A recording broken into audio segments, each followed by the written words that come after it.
In their eyes, Lieutenant DeLucci and his fellow officers appeared ready to risk everything to make their daily tonnage, even risking the possibility that their shipments would not make it to the front lines.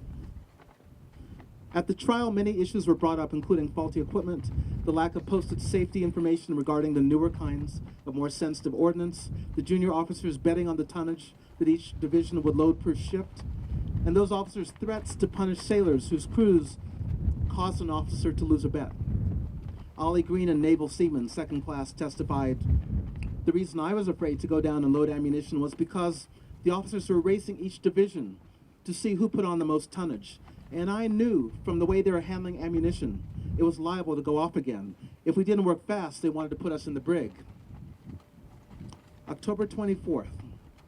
The proceedings ended with 80 minutes of deliberation and a judgment of guilty for every one of the 50. The sailors were sentenced to 8 to 15 years in prison.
The Port Chicago tragedy revealed systemic racial inequalities and shed light on the magnitude of discrimination, racism, and blatant disregard for basic human safety in the Navy.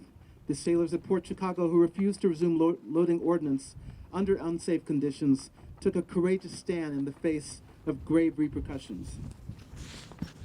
What general ideas, what broader ideas might extend this local story? 1,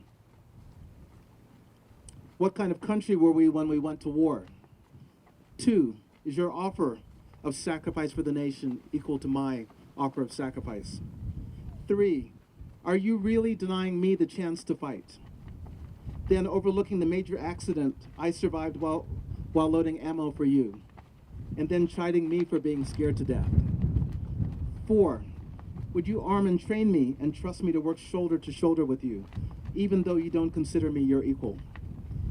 5, as strong as our prejudices might be about race, about women in combat, about immigrants, about sexual difference, how strong is our faith that shared work can overpower the biases we've carried this far?